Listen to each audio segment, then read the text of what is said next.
The sun sagged low over the endless plains, its molten glow stretching long shadows across the cracked, dusty ground.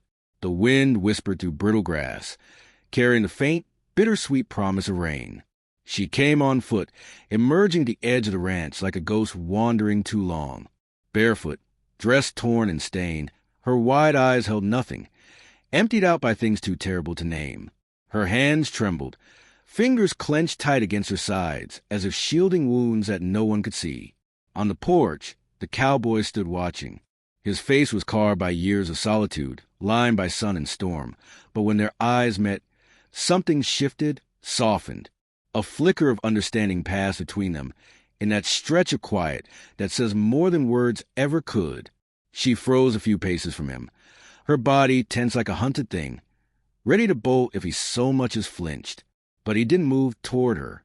He stepped down from the porch, slow and deliberate, laying a folded blanket at her feet before stepping back. He didn't ask her name. He didn't ask where she came from. He just waited, silent as the wind. Her breath caught. For a heartbeat, she looked ready to run. But something in his stillness, the calm weight of his presence, rooted her there. She sank to the ground, clutching the blanket, like it could shield her from the ghost still clinging to her. He settled on the steps again, struck a small fire that crackled in the growing dark. The flames painted her pale face in gold and shadow, the hollows beneath her eyes deeper now.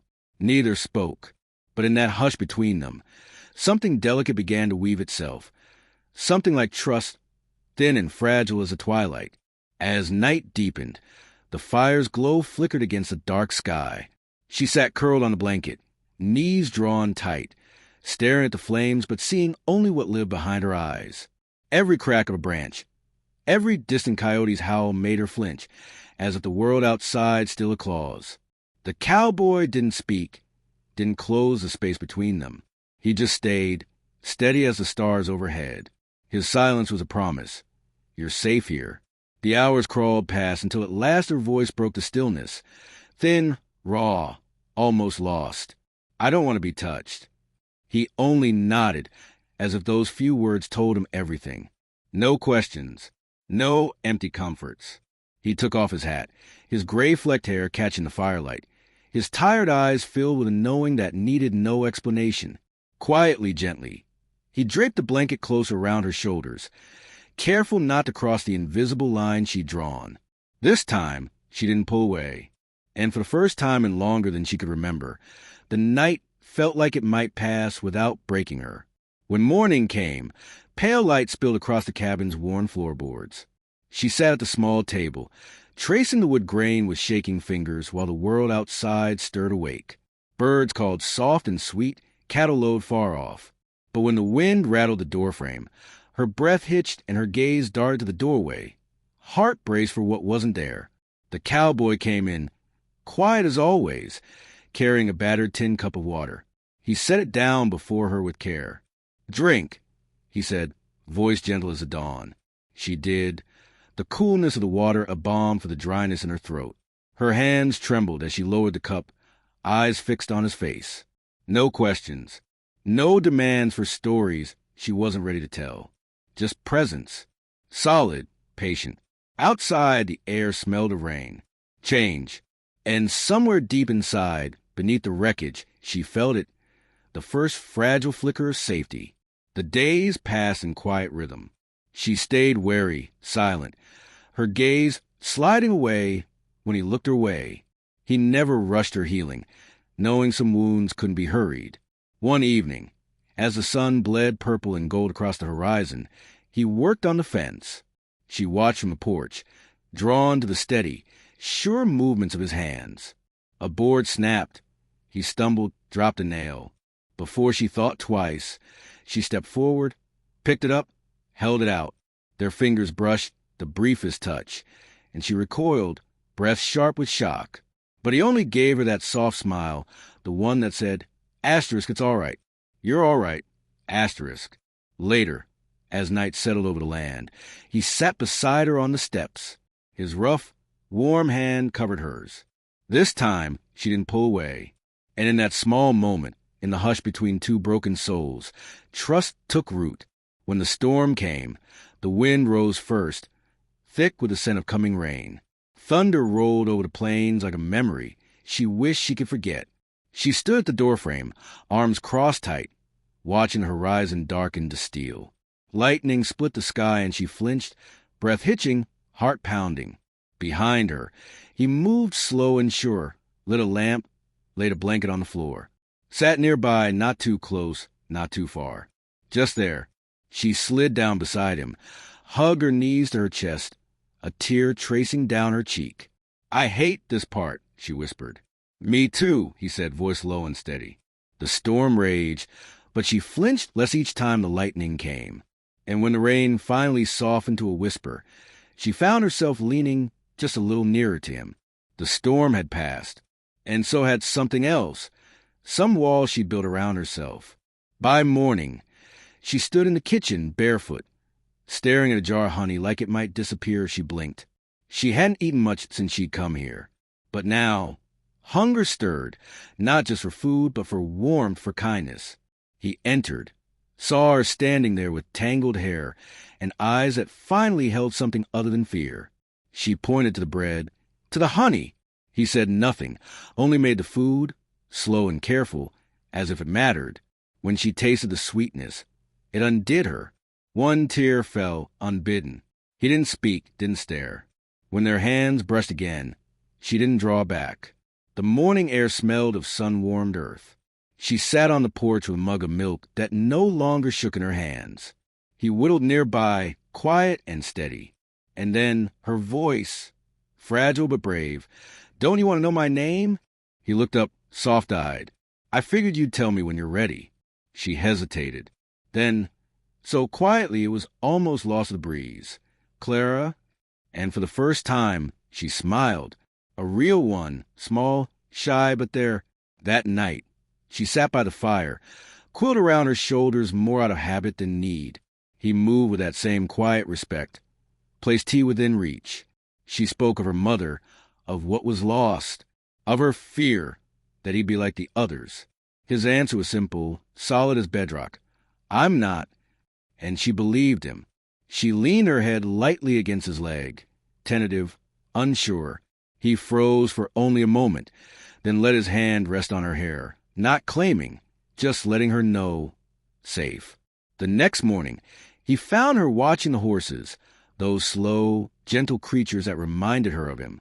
He handed her his hat, said she looked cold. She wasn't, but she took it anyway. It swallowed her face, made her smile wide and lopsided. "You look like trouble," he said. And when she laughed, startled by the sound of her own joy, he smiled too. A rare, true smile.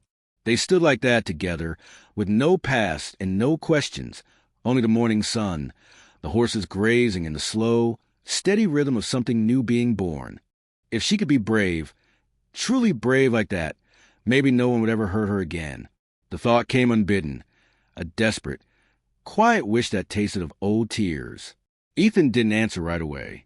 He just stood beside her, his hat in his hands, the wind stirring her tangled hair. And then, soft and steady, he said, "You don't need to pretend." And somehow, in that moment, with the prairie wind wrapping around her and his hat heavy on her head, she didn't feel like she had to. For the first time in forever, Clara felt like maybe, just maybe, she already was brave. It was meant to be a peaceful afternoon. Ethan had ridden into town for supplies, leaving Clara behind at the ranch for the first time. She'd told him she'd be fine. She had meant it too. She wanted to show him she could handle it, that she wasn't broken, that she could stand on her own 2 feet. But when the wagon's creaking wheels disappeared into the horizon, and the house settled into a hollow silence, the shadows began to creep in. The floorboards whispered beneath her. A branch tapped the window pane. The light shifted just enough to stir old fears. Her breath caught, her chest squeezed tight. She knew it was only the house settling, only the wind, but knowing didn't matter. The fear didn't care. Her throat closed. She backed into the corner of the kitchen, pressing her hands to her ears like she could shut out the world. Somewhere deep inside, the voice of her younger self screamed through the years. Asterisk, no one's coming. No one ever comes. You're alone. Asterisk. And then, hoofbeats. Panic struck like lightning, hot and sharp. She dropped low, crouched behind the stove like she had as a child when terror wore familiar faces. Her heart pounded, so loud it drowned out reason. The door creaked open. Boots on wood. And then his voice low and sure, like a lighthouse cutting through a storm. "Clara." She couldn't answer, couldn't move. He stepped inside. Didn't rush. Didn't crowd her. Instead, he lowered himself right there on the floor, cross-legged like a boy, leaving space between them. His voice steady as the land itself. "I'm here." No demands. No questions. Her breaths came ragged, but slowly they eased. And when at last she crept out from her hiding place, small and shaking, and curled beside him like a wounded animal, he didn't touch her, didn't reach, just leaned his shoulder gently against hers. A quiet promise. The silence wasn't empty anymore. It was full of understanding, full of patience, full of the vow that this time someone would stay. Outside, the sun sank behind the hills. Inside, a single candle flickered to life, pushing the shadows back. The storm that night wasn't outside. It was in her. It twisted behind her ribs, wrapped tight around her heart. The kind of storm that came in dreams that felt too much like memory.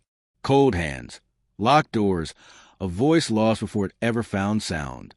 She woke drenched in sweat, small as she could make herself at the bed's edge, too afraid to move. Bootsteps on the porch. Ethan, the soft scrape of his coat as he entered. He didn't speak, just moved quietly, lit a match, coaxed a flame to life on the hearth. The firelight painted the room in gold, and somehow that light gave her strength. She rose, crossed him on legs that shook. He turned, and in his eyes was that endless, patient calm. She knelt beside him, hands trembling, and for the first time, she reached out. Fingers brushed the back of his hand. The smallest touch, but hers to give.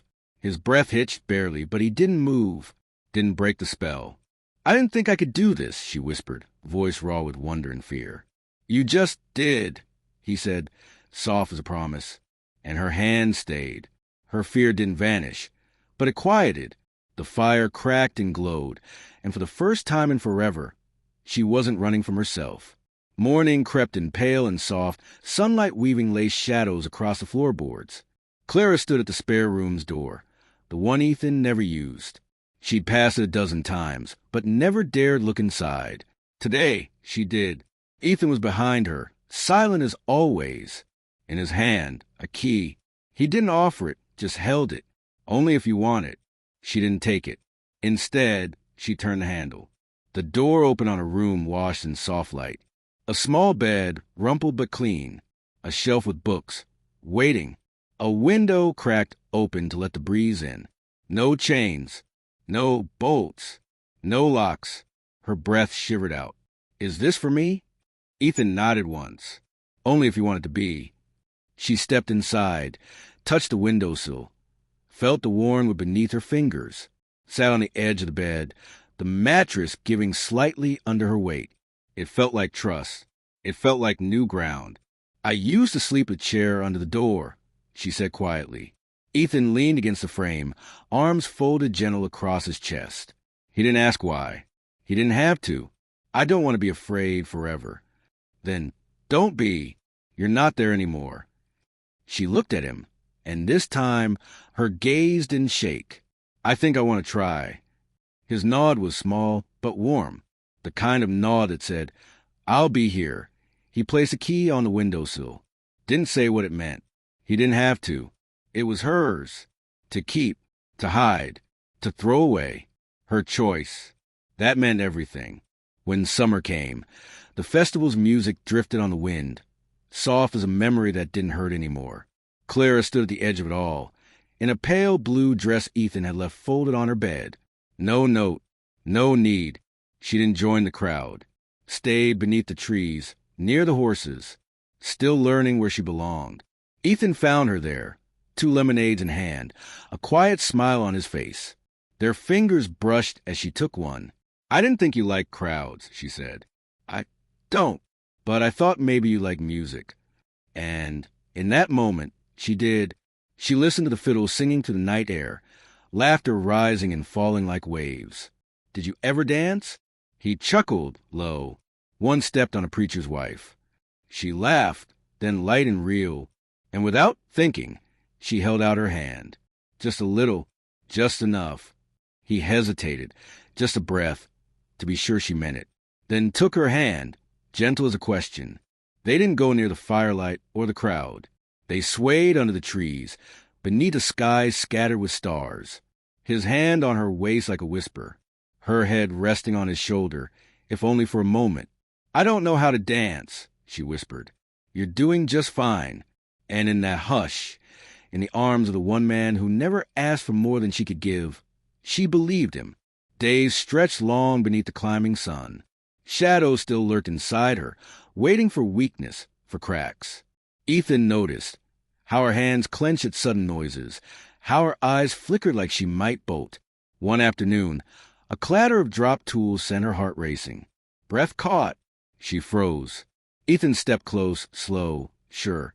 His hand settled on hers, not to stop, not to claim, only to remind. "You're not alone." Her breath stuttered and eased. "I'm here," he said, soft as wind to grass. And this time she believed him, not as hope, but as truth.